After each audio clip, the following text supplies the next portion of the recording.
अब कहीं पर भी बाढ़ आने के समय पर भविष्यवाणी संभव होगी और इस खोज से देश में बरसात के दिनों में मचने वाले जल प्रलय से समय रहते बचाव संभव हो सकेगा। बकायदा इसके लिए हिमाचल प्रदेश के एनआईटी हमीरपुर, एनआईटी उत्तराखंड और इसरो के उपक्रम Indian institute remote sensing IIRS के विशेषज्ञों की मेहनत रंग लाई तो बाढ़ की सटीक भविष्यवाणी होगी। बाढ़ से बचने वाले जल प्रलय से बचाव के लिए इस प्रोजेक्ट पर एनआईटी हमीरपुर और IIRS के विशेषज्ञ जुटे हैं।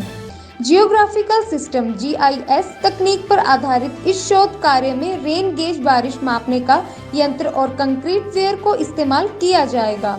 वहीं आगामी 3 वर्ष तक चलने वाले इस शोध कार्य पर इसरो 30 लाख रुपए तक खर्च कर रहा है। Bureau report RV7 news Hamirpur. ये सॉफ्टवेयर जो है वो GIS बेस्ड होगा, जियोग्राफिकल इंफॉर्मेशन सिस्टम बेस्ड, जिसमें कि हम डाटा इकट्ठा करेंगे रेनफॉल और रन ऑफ का, और वो फिर हम GIS के थ्रू GIS में मतलब सॉफ्टवेयर है उसमें डालेंगे और एक मॉडल प्रिपेयर करेंगे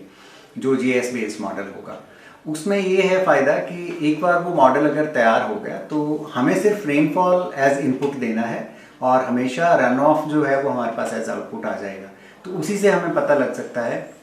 कि किसी भी टाइम या तो अगर हमारे पास मेजर्ड रेनफॉल है या प्रिडिक्टेड रेनफॉल है तो उससे हम पता लगा सकते हैं कि कितना फ्लड आने वाला है किसी भी रिवर में। सर, एक इसरो का उपक्रम है Indian institute of remote sensing, तो देहरादून में, तो वहाँ पे एक साइंटिस्ट हैं डॉक्टर प्रवीण ठाकुर, तो उनसे मेरी बात होती थी कि इस तरह हिमाचल में बहुत सारी कैचमेंट्स ऐसी हैं जो अनगेज्ड हैं। अनगेज्ड कैचमेंट्स में ये रहता है कि कभी भी हम ये पता नहीं लगा पाते कि अगर बारिश हो रही है तो कितना रन ऑफ हो सकता है। तो हमारी इस बारे में बड़ी बार बात भी होती थी और हम चाहते थे कि ऐसा एक सिस्टम हम अपनी स्टेट के लिए, हिमाचल के लिए डेवलप करें। डॉक्टर प्रवीण ठाकुर जो है वो भी हिमाचल से ही हैं बेसिकली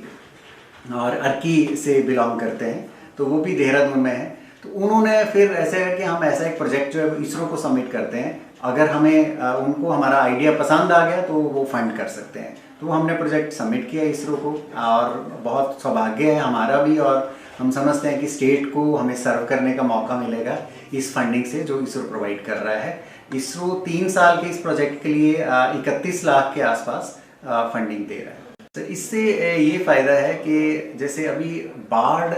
जब भी आती है तो हम पहले से उसका पता लगाना जो है वो मुश्किल होता है। हालांकि ऐसा हम मानते हैं कि जो भी जैसे बारिश कभी होती है या बहुत ज़्यादा बारिश किसी एरिया में हो रही है तो वो तो एक नेचुरल फिनोमेना है जो होगा, लेकिन जब भी बाढ़ आती है तो अगर हम उसको प्रेडिक्ट कर सकें कि कितना फ्लो जो है वो बढ़ सकता है, वो जनता के लिए फ़ायदेमंद हो सकता है और कितने टाइम के लिए, मतलब कि किस वक्त होने वाला है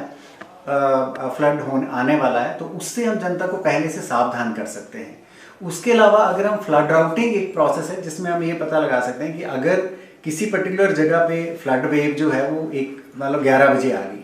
तो वो नीचे उसको ट्रेवल करने में कितना टाइम लगेगा। तो हम ये भी पता लगा सकते हैं कि ऊपर अगर कोई बारिश आई है तो वो फ्लड नीचे के एरिया में कितने समय में पहुंचने वाला है, तो उससे भी हम जनता को जागरूक कर सकते हैं, उनको बता सकते हैं। बिल्कुल, ये जैसे अगर हम फ्लड प्रेडिक्शन कर सकते हैं तो क्लाउड बर्स्ट एक ऐसी चीज़ है कि जो जिसमें बहुत सारा रेनफॉल बहुत कम टाइम में किसी क्लोज्ड वैली में होता है। तो अगर हम ये पता लगा पाएंगे कि इतने रेनफॉल से कितना फ्लड एकदम जनरेट होने वाला है, तो ऑब्वियसली हम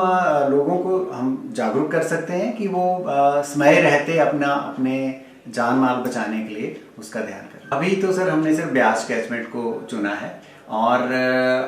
मैं आशा करता हूं कि अगर हमारा ये अगर सक्सेसफुल रहता है तो हम जैसे सतलुज कैचमेंट, उसके बाद दूसरा मेजर कैचमेंट हिमाचल में आता है, तो हम उस पर भी ये करना चाहेंगे।